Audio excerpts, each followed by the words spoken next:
A big hello to everyone joining us today for this awesome presentation on how to get started with Lightning Web Components open source. And one final thing before we begin, just a quick note that when considering future developments, whether by us or any other solution provider, you should always base your purchasing decisions based on products that are already generally available. And with that, we're ready to get started with today's session with two very important members of our developer evangelism team, Renee Winkelmeyer and Heather Dykstra. And I will let Renee get started. Thank you very much, Nisha, for the introduction. My name is Renee Winkelmeyer, and I have the honor to present today with my awesome colleague, Heather Dykstra, Lightning Web Components open source. So let's start right away. And I want to start with an explanation. Why did we as Salesforce create Lightning Web Components? And even more important, why did we make them open source? So what we figured is, and you as a developer, when you listen to this, is obviously you want to code with a modern language of the web, and you want to use the tools you love. You want to find answers through simple searches, and you want to have fun along the way. Plus, you want to have a future-proof your career by using standards. And when we created Lightning Web Components, we first asked developers what they wanted. We heard loud and clear that they wanted a more standard way of programming on Salesforce that was less dependent on the Salesforce platform overall. And they wanted a common component model to get them up and running quickly. The skills Salesforce developers used to attain were not always transferable, and they wanted this to change. Not only so their own skills would be transferable, but so that they could find or ramp up new developers on their teams faster. They also wanted standardized tooling, and most importantly, they wanted better performance from all of their applications. They just didn't want a new framework to cause breaking changes, to be stuck with old technology, or to have their code only reusable within Salesforce. This boils down to wanting backwards compatibility, the ability to evolve, and also portability.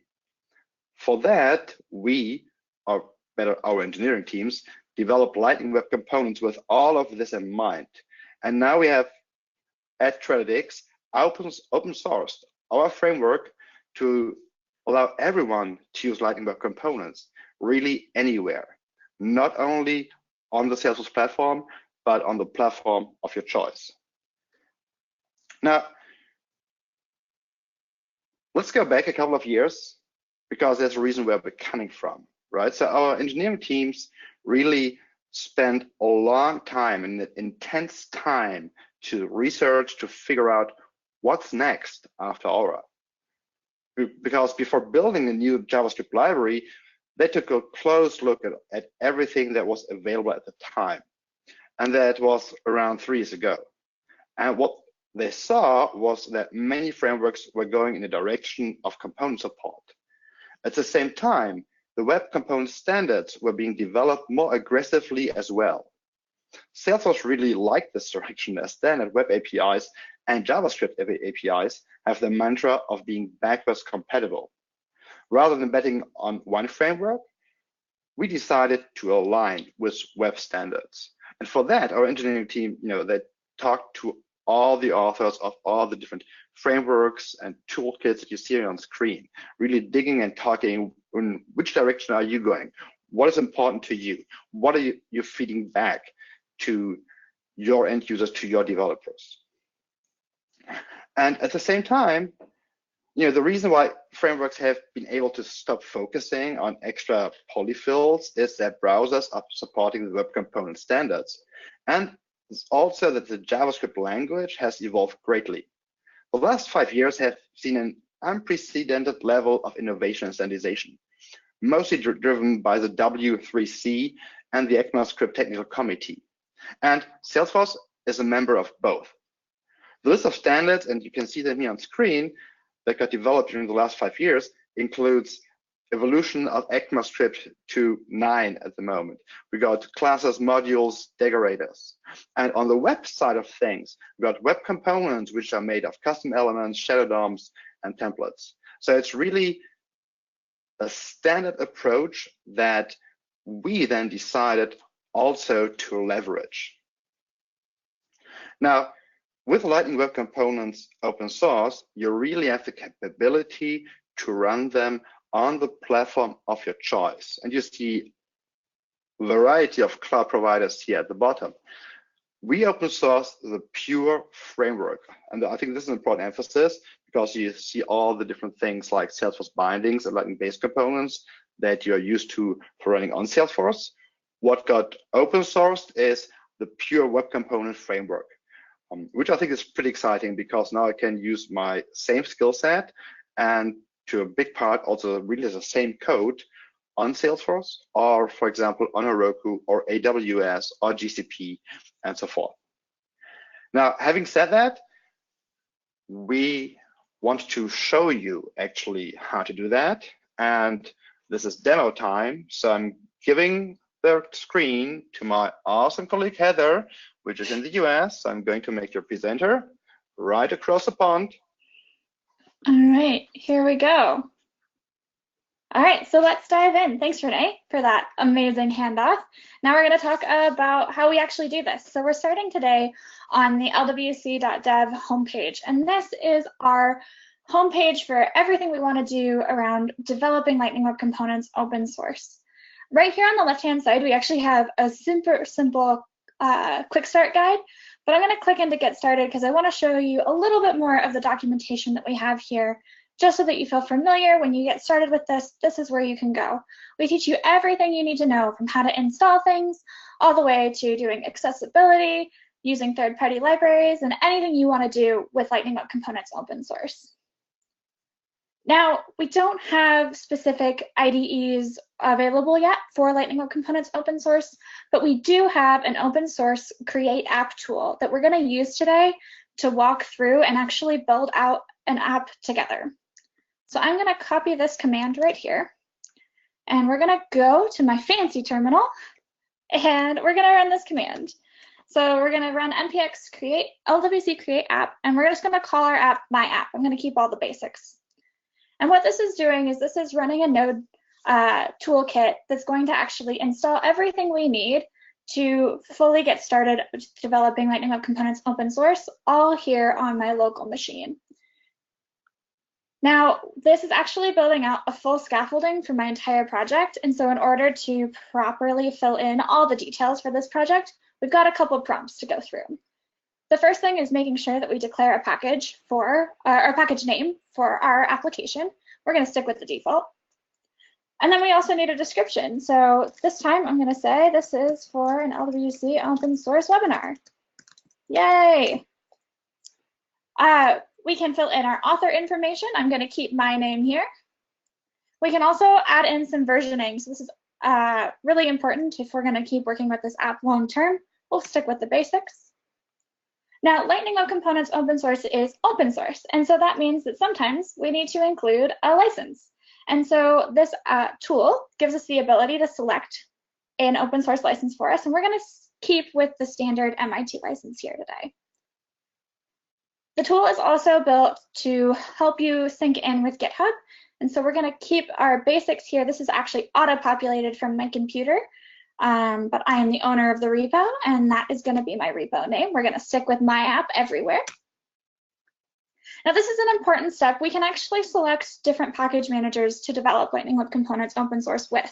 We could either use Yarn or NPM. I'm most familiar with Node and NPM, so I'm going to select that. But you'll see Renee later run some things with Yarn. We also have the option to register our web component. We'll keep that default. And then this is an important one. If we decide that we want to use a custom Express server backend, we could actually build out the configuration right here. For today's app, we're not going to do that. We'll stick with the default and say, no, we don't need that today. So just like that, now we've filled in all of this information, and this tool now has everything it needs to actually install and get our whole app up and running. So we've just created a bunch of scaffolding, and now it's going to take a minute or two to install everything we need to here on our machine. Shouldn't take too much longer, we promise. Oh, man.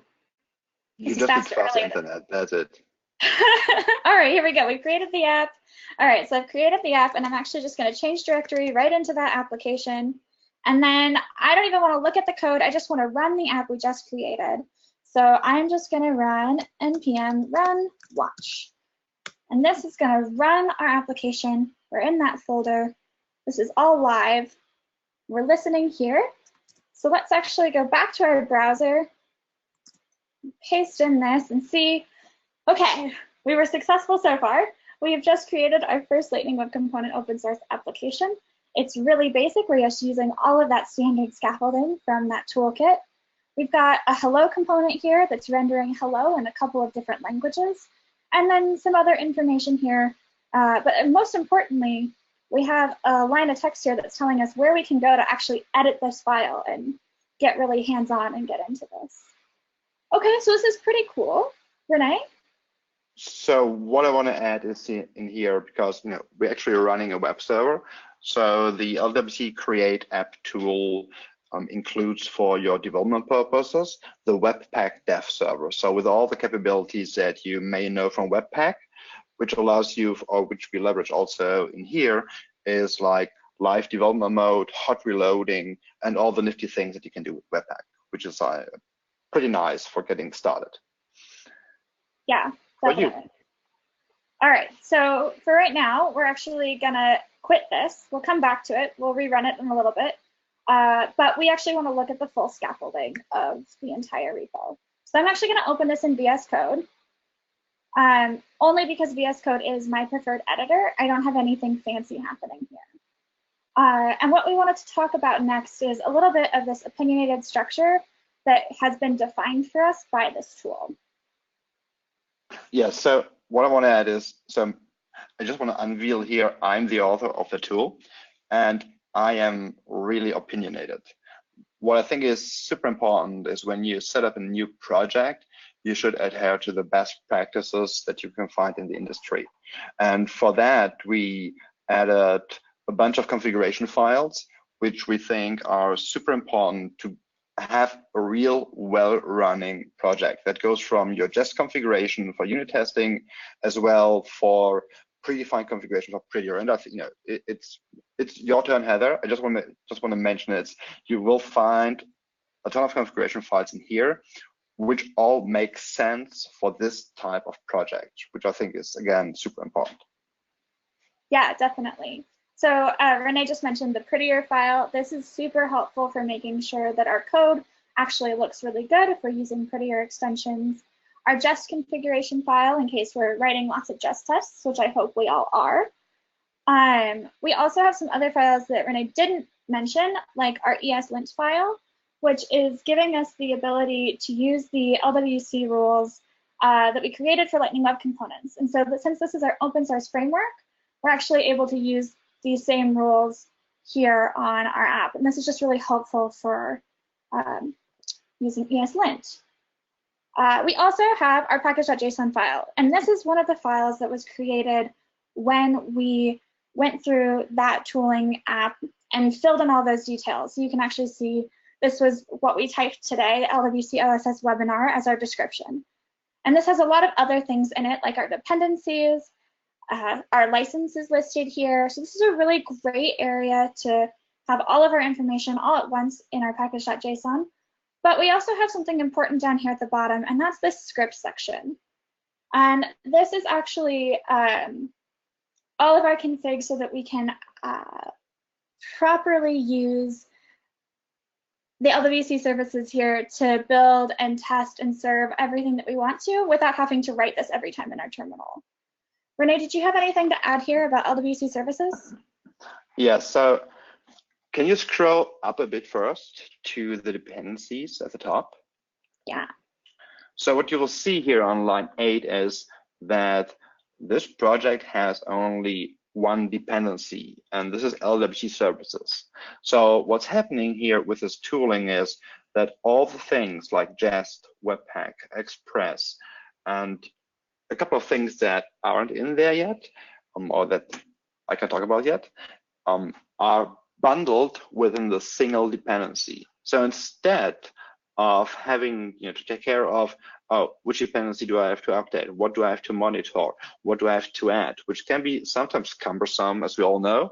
Everything is now bundled in this this single dependency. So when you run your projects, when you upgrade your projects, this is really the only dependency that you have to take care of.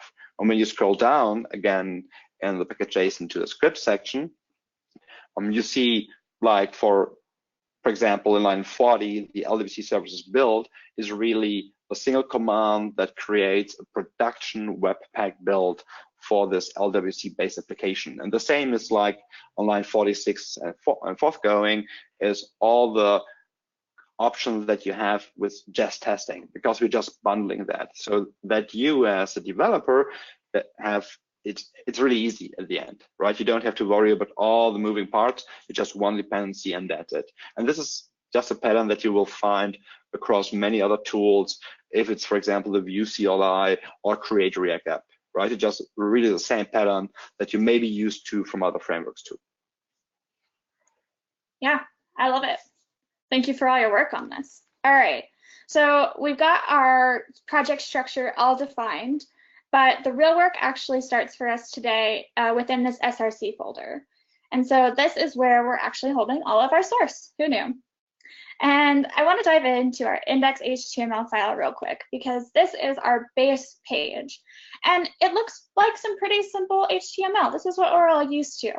But if we look down here on line 19, you'll actually see that we're calling something a little bit differently. This is our first instance of a web component. And in this case, we're calling it my app. So this is our web component. And then if we dive into our JavaScript here is actually really lightweight. Because we're importing what we need from Lightning Web Components, it's really easy to define our new custom element, my app, based on our specific folder structure. So this is super easy to get started with index.html. But what I want to do now is actually start writing some web components. So we know that we're calling into my app. So let's expand our source folder and see if we can't find that. So under modules, we have some more information here. We've got a my folder, an app folder, and a greeting folder. And this app folder has all the information we need to know about our specific component that we're going to be editing. It even has just tests. So let's go ahead and dive into app.html. And this was the app that we just saw when we were running the app earlier. But I actually really don't want any of this, so we're going to get rid of it all. And let's create something new together. So I know everybody loves a good progress bar, and I thought that that would be kind of fun to create today. So we're going to create a simple progress bar together. And in order to do this, we're going to actually have an input field where, as a user, we're going to be able to define what level full our progress bar is. So we're going to have a couple of important things here, and this is live, so it takes me a second to type everything out. That is why. So we're going to have a label here. We're going to call this a percentage because we want to know how full our little progress bar is. It is going to be a number. Thank you, autocomplete. We're going to have a minimum value of 0 and a maximum value of 100 because our progress bar can't be more than 100% full. And then we're going to set this value to something that is just going to be a variable that we're actually going to set in our JavaScript file in a minute. But for now, we're just going to say that that's definitely going to be percentage. And then we also always have to have an onChange function here. So when this input value is changed, we want to run something in JavaScript, and we're going to call that handle percentage change, if I can type. Now, luckily, I'm going to be copying this and pasting it for the rest of today. So if I spelled it wrong once, we're going to keep spelling it wrong the entire time. And then the last thing that we want to do here is I want to write a quick little comment because we need to add in the actual progress bar. But we think we want to do that via a web component. So we'll do that in a minute. But before we dive into that, let's go ahead and dive into our JavaScript and actually start figuring out how are we setting this percentage value and make sure that we write this function. So this is a base JavaScript file for our app. All we're doing right now is importing Lightning element from Lightning Web Components. And this, again, is just providing us that base framework to really get started with web components, so we don't have to do all of the back-end work. And then I know I want to have that percentage as a variable, and I think I want to set it to 50 for a base. And then I also need to make sure I write this function. So give me a second. Let's make sure we run this off of event. And then let's see. We want this to make sure that we're setting percentage equal to the value that we're currently working with. Sometimes I wish that I would have picked to copy and paste this, but instead I'm trying to remember it. And then we're going to set our percentage value. We just really want to make sure that we're staying within the values that it's supposed to be within. There we go. Okay, so we're almost done with our JavaScript file. We're going to handle our percentage change, make sure that it updates in our component, but we're missing something really important, and that's that this property is currently not reactive. So in order to do that, we're actually going to introduce a decorator that we like to call track. So I'm going to introduce this track decorator, and this is going to give my property here, percentage, the ability to be reactive based on what's changing here in the code and if a user is interacting on the UI. So I'm going to go ahead and save this file. And now we actually have to write our second component, because if you'll remember in our app HTML, we know we actually want this to be a whole progress bar. So let's go ahead. We're going to get rid of greeting because we don't need that component anymore. Go away. And let's actually create a new folder here to represent our new component, and we're going to call this a chart bar. So this will be our progress bar. And now to create any sort of web component, Lightning Web component, we absolutely need to start with our JavaScript file, because it can't be a web component unless it has JavaScript. So we'll create our JavaScript file, and we'll also, because this is going to be a UI component, create two more files, the chart bar HTML, as well as one more file, the CSS. There we go. All right, so let's dive in first to the HTML. This is going to be a pretty basic web component that we're going to write out today. We're going to start with our template tag, because template is how we start all of our web components. It's telling us that this is a web component and not just an HTML page. And then I'm going to go ahead and just create two simple divs here to hold everything that we might need to know. So we're going to go ahead and have some text that's actually just going to display our percentage variable, just to make sure that we're properly updating it and that we can see that it's different from component to component. And then we also really just want our actual bar, our progress bar. So we're going to create a special div here, and we're going to give it some special styling. And this styling is actually going to be set via JavaScript. And it's going to just be, for now, a style function. There we go. So we've got percentage, we've got style, but currently our JavaScript file is absolutely empty. So I'm actually going to go back over to app.js and make sure that I copy this so I don't get the syntax wrong. Go to chart bar, we'll get rid of track, and we'll change this to the correct name. Okay, so now we've got our initial outline for our JavaScript for our second Lightning Web component. And we know that we need to have percentage again in here because we're going to be displaying it. And we also know that we need a new function that's going to get that style for us, assuming I can spell. There we go. And this time we're going to just return a new value, but we're actually going to return some CSS here. So we're going to say that our width is actually going to be equal to the value of our percentage. And it'd be helpful if I used the right percentages or parentheses. Okay, and then we want to make sure that's a percentage and that statement, but we're missing something. Our percentage value here isn't currently actually talking to our app file. And so in order to make sure that it does that, we're going to have a different decorator.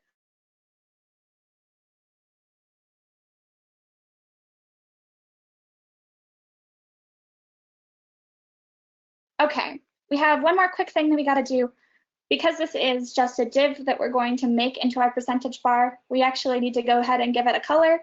So I'm going to create some quick CSS here to make sure that we do that. So I'm going to give it a height of, say, 36 pixels. And we're going to give it a background color of, let's go with blue, because why not? We're at Salesforce. So I'm giving it this background color. We're going to hit save. And now we've got one more thing we have to do. We've got to go back to our app.html and actually call our brand new chart bar component. So we're going to do that by saying my chart bar. And then we're going to actually give it percentage, because we're going to pass that value in. And then that's it. We've just added our web component. So I'm going to save this, make sure I've saved all of my other files.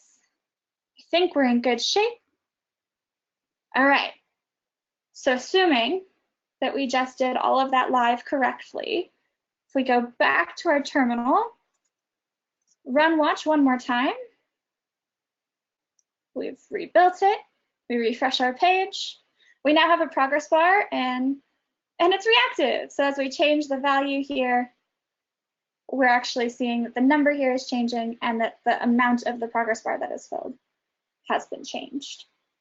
So this is awesome. This is just a mini example of something that you're actually going to be able to find in our Lightning Web Component recipes open source application. We just made it a little bit more simple for today's demo. And I think with that, Renee, I'm going to pass it to you to show us a little bit more about Lightning Web Components. That sounds like a great idea. Okay, Renee, making you the presenter. There you go. There we go. Thank you very much, Heather. That was pretty great and really, really awesome to follow along.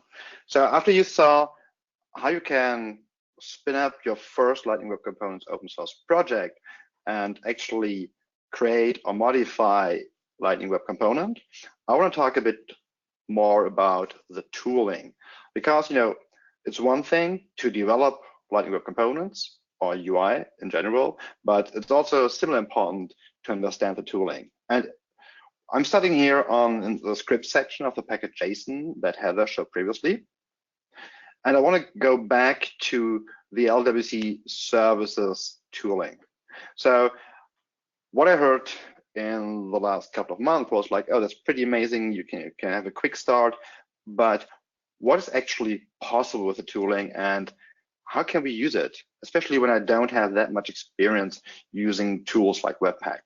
So if you don't have any experience with that, or if you just want to dive into what this tooling offers, so the first step that I always recommend is that you just check out the help, right? And as Heather mentioned before, I'm a Yarn fan.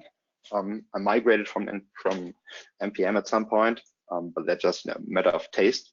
So I'm just running LWC services help over here, and that gives you then a great overview of what is actually possible with this tooling, right? So for build, for serve, like when you want to run the application not in development mode, when you want to run a sniff, which basically exports the whole configuration, and I can talk about that a bit later, and all these nice things, right? So let's just remove that and say, I want to see what the build command offers, because this is what I want to focus on for this example.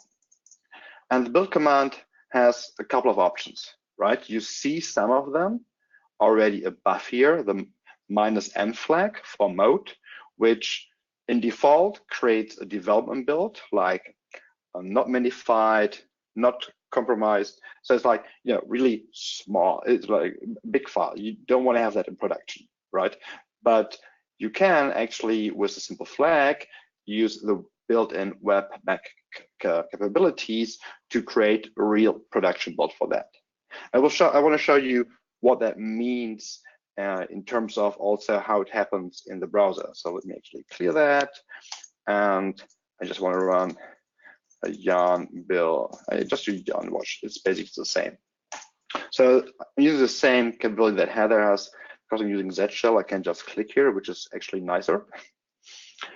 And when I look at the sources and as well on the network tab, you see a couple of things here. Here in the bottom left, you see an app.js, you see an LWC.js and a node vendor.js.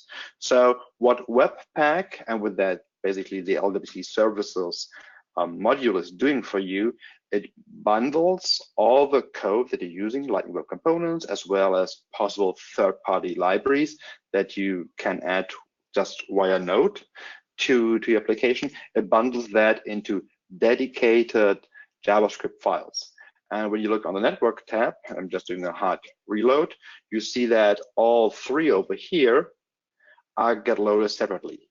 So the benefit of that is with this prioritized loading order, actually the LWC services tool provides you the capability that first Webpack is loaded because, well, you need that at minimum. Then the LWC engine gets loaded, which you will need for all the subsequent things. And at very least, everything that's possibly later needed in your application gets loaded. So you get a prioritized order of loading, which actually makes your application in production absolutely snappy and fast, which I think is super important. Now, this is really the development mode, right? And you see that the JavaScript files have real names. Now, if I want to create a production build, if I want to test my application in production, that's pretty easy too, right? So I'm going to clear that, and I'm just using the build command, which is just this script tag, which runs a build with the production flag. So I'm running this, and this creates now in the dist folder within your product structure the real production build, which you can run locally, and I will do that in a minute, but you can also use that for example, to run this application on GitHub Pages if you want to, by using the GitHub Pages module to publish that, right? Which I think is pretty cool because, as I said before in the slide part, you can use Lightning Web Components really everywhere. So I'm running another command, the serve command, which uses a pretty slick embedded Express server to just do this duty for me. So I'm doing serve, go over here. I have on another port exactly the same thing running basically. And when I look at my sources, I now don't have named JavaScript files. Actually, I just have an app.js and with subsequent numbers based on the loading order. The pretty nice thing is that you can see over here when I do a hard reload is the actual file size. Because compared to the development load over here, you see, for example, that our script, whereas over here, for LWC main, from 250 kilobyte, which is still a lot, especially for mobile users, just got minimized to 20 kilobytes. And with some additional optimizations, you can even make that smaller, right? So you can really run web applications that don't need a lot of bandwidth with Lightning Web Components, which I think is super important nowadays, especially when you live in a rural area like I do. Now, LWC Services has a couple of configuration options, and you may saw this file over here, the LWC Services config.js, which gets delivered with a new created project out of the box and a standard configuration. In this case, a predefinition where possible resources like images and so forth are stored. You can use this config file to add further customization on how you want to run your project, right? And you'll find on the GitHub repo an example configuration file that has all the different options that you can actually add to your project, right? There are some small things like if you don't want to nuke the build directory, the dist directory for a production build, you can just change the flag or add the flag to the configuration file. You can define another configuration for the server that you run, as we did here for the watch command. You can just modify the dev server options. If you don't like port 3001, or if there is some local firewall that prevents that, you can change that in here, right?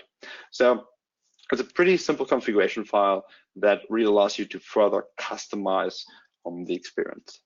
Now, at the same time, we want to really make it easy for you to use this tooling, but if you want to go further, you may want to customize even more, or you want to add more functionality, and then you will see like, okay, LWC services doesn't offer me all the things that I may need for my web application. So if you pay a bit of attention, let me go quickly back to the help for the build command, is that most of the commands where applicable have the W flag, and this allows you to pass the file path of a custom Webpack configuration file to LWC services. And that's the reason why we actually leveraging Webpack, right? So if you want to have, some additional custom loaders, or if you just, want to use some other of the great functionality from Webpack, you can just do that. Like recently I had someone contact me and he said like, hey, this tool is awesome. I want to use LWC Open Source within an Electron app. I said, great. They told me, yeah, but your preset configuration in that tool, it just doesn't really work with what I need for my Electron app. And I said like, okay, no problem. You go on webpack.js.org, and the configuration for Webpack has like a ton of options, really a ton of options that you can leverage to customize the experience with our pre-built tooling, just for the needs that you have for your application, which I think really makes this universally usable. Now, before we finish this demonstration, I just want to give you a sneak peek on what's coming next, because I'm pretty excited about that.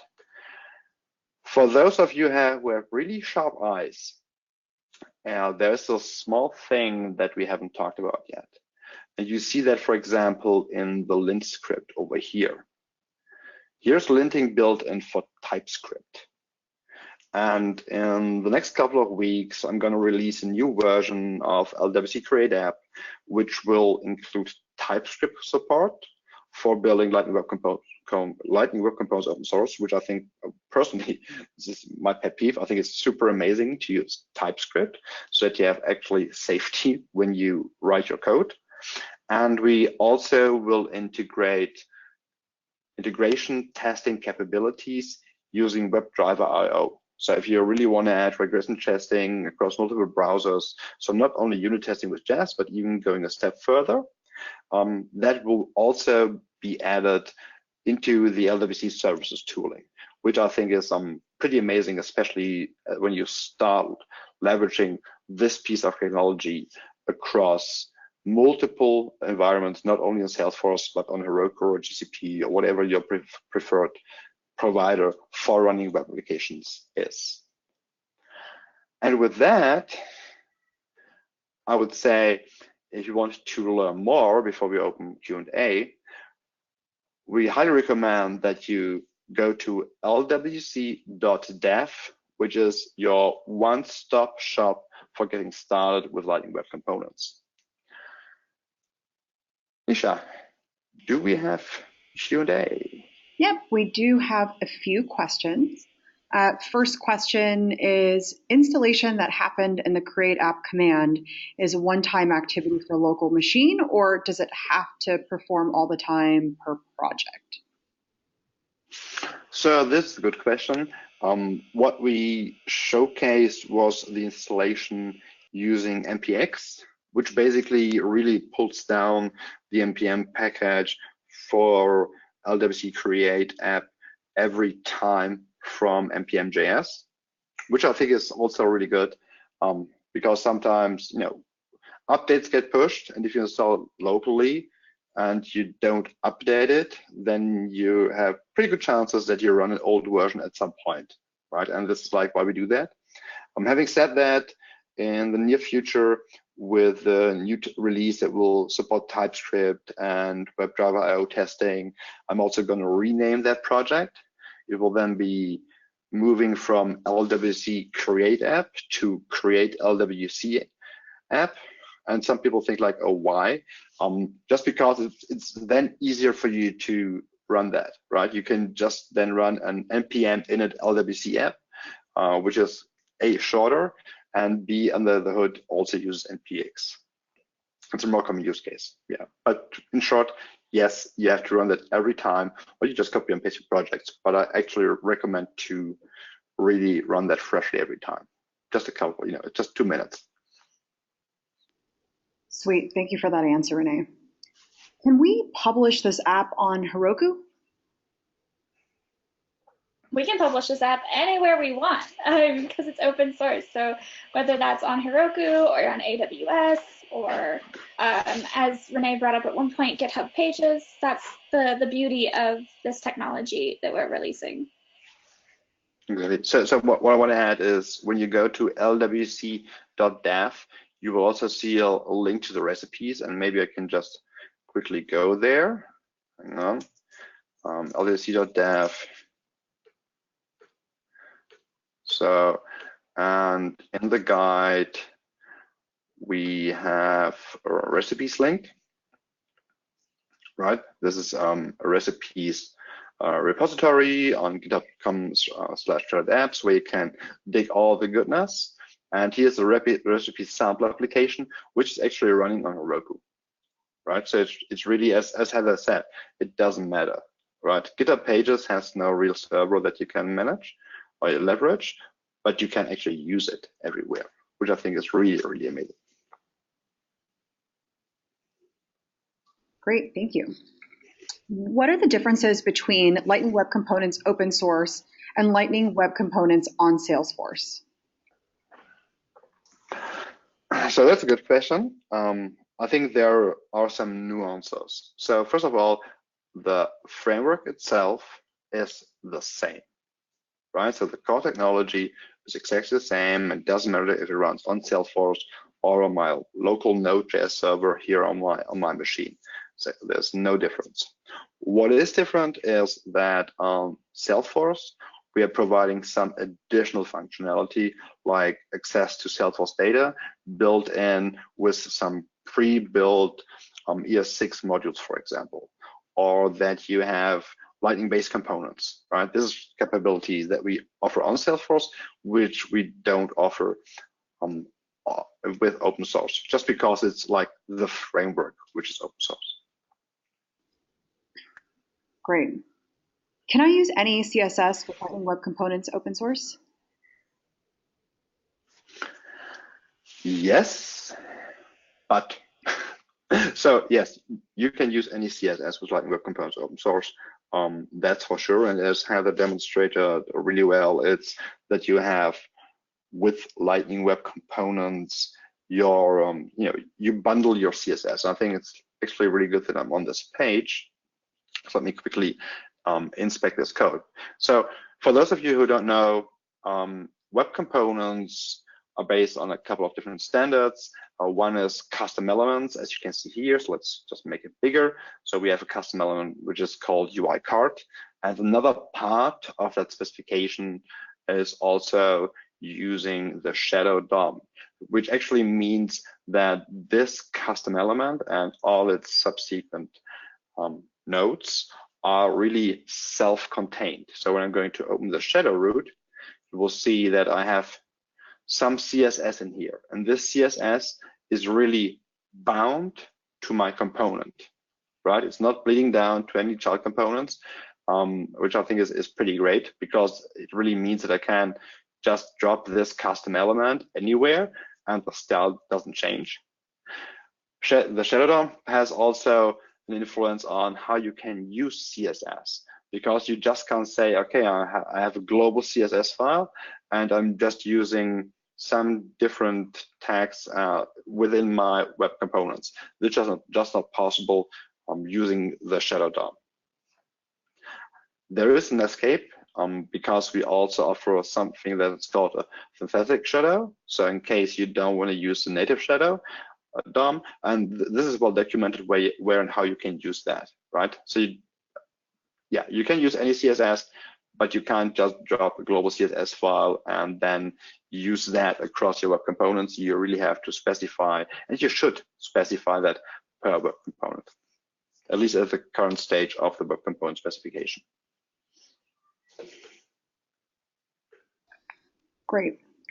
Can LWC and Lightning components work hand in hand?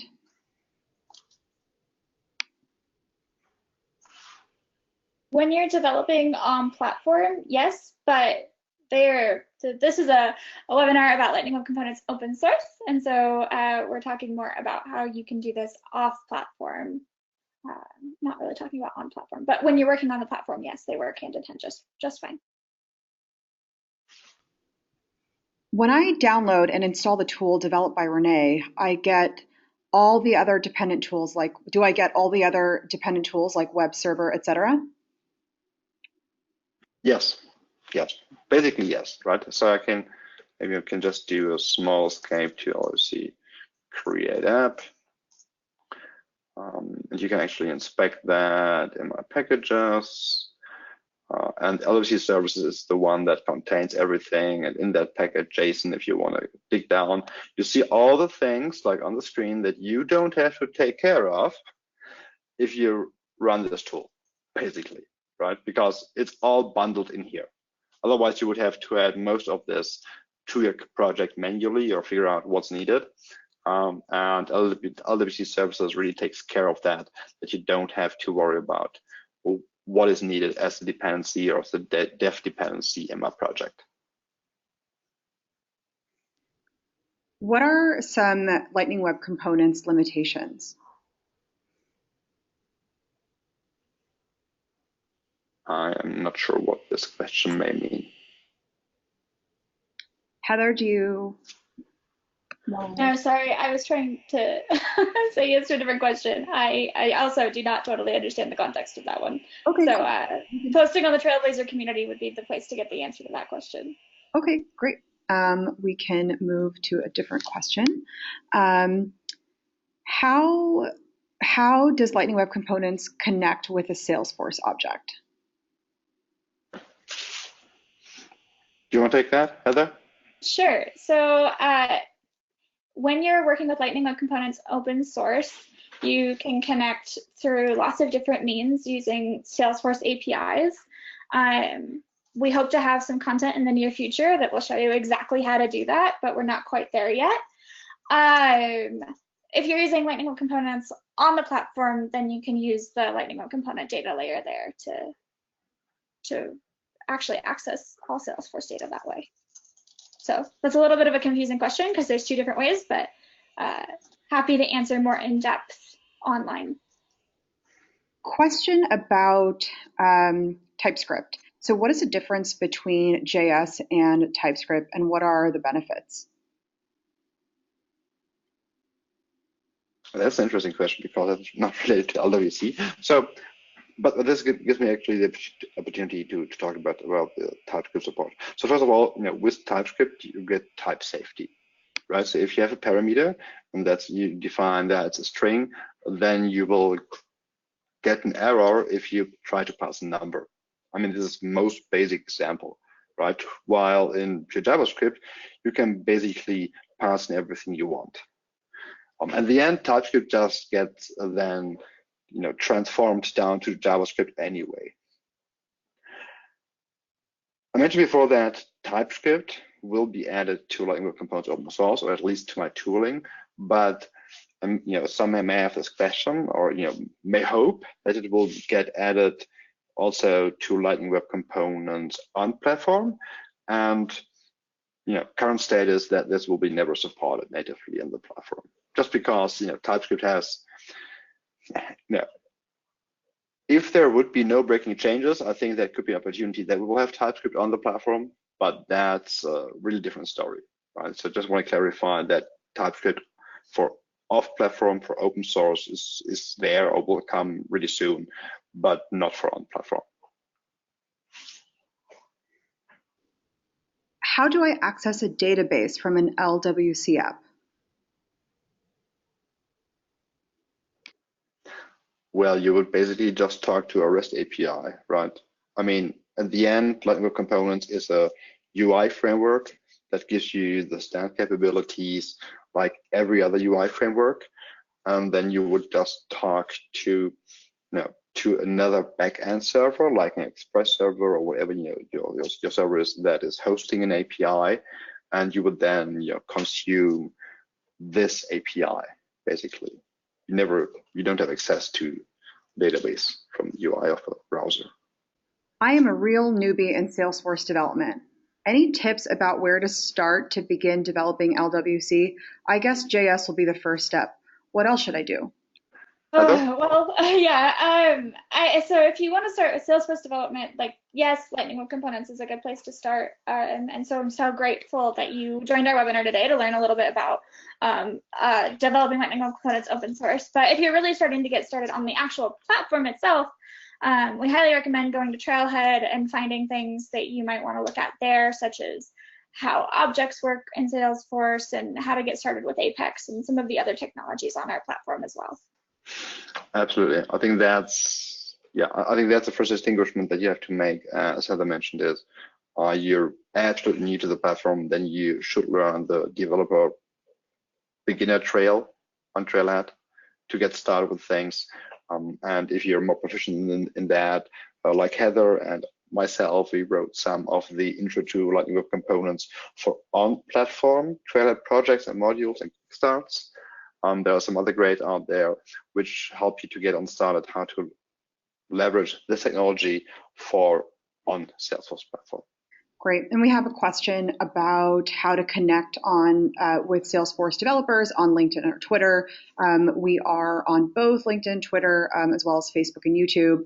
So take a look at Salesforce Devs for more information or other webinars that we'll host in the future.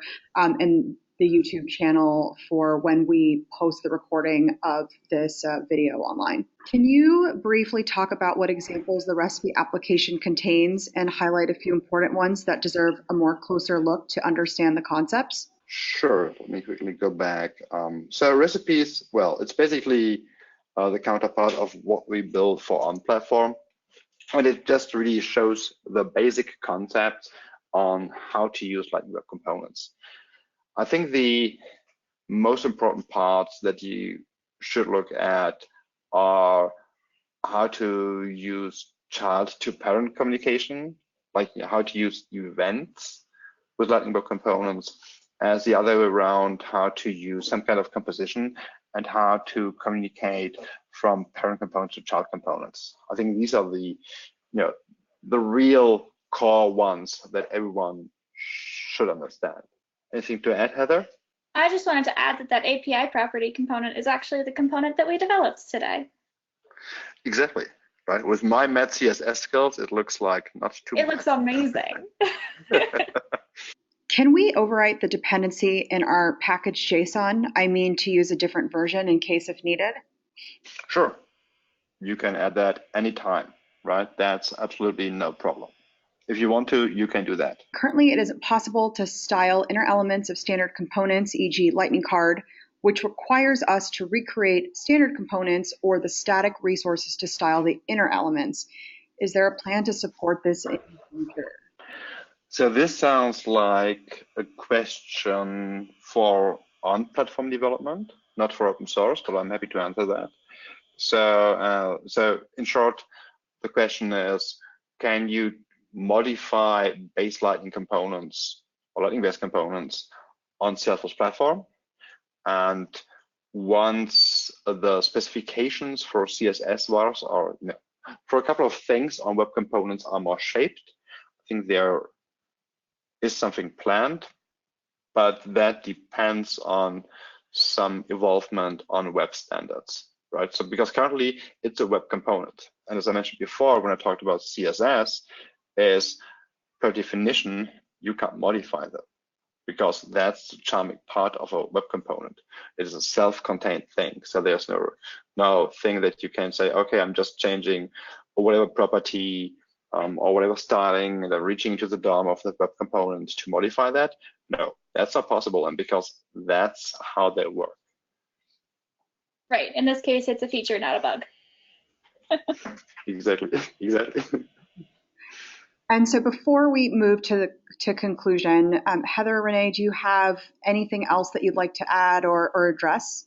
I think what I want to say is that it is a real opportunity to get started with Lightning Web Components in general, because with this kind of technology, you as a developer, you really have the chance to get a skill set and gain a skill set that has a broad reach across the Salesforce platform, or for example on a Roku, so you can really build applications fast. And the framework is, in my opinion, from all the frameworks that I saw over the last decade or so, it's personally super easy to learn. You need some JavaScript, you need HTML skills. CSS is a different story. Not everyone is great in that, like myself. But that's really only what you need, right? And the framework really provides you a really good and simple and easy to understand foundation to get started. Yeah, I just want to echo Renee's sentiment. I've been working with Lightning Web Components and Lightning Web Components open source for a little while now, and it's definitely been one of those technologies that I get started in and I just keep going because it's so easy. And so I've loved doing it, and I hope that everyone on the call can also love doing this sort of development as much as we do. And thank you so much, Heather and Renee, for sharing your expertise on this particular topic. Again, you can follow them both on Twitter. Again, this recording will be accessible on the registration page where you signed up. We hope you have a very wonderful day, and we'll see you next time.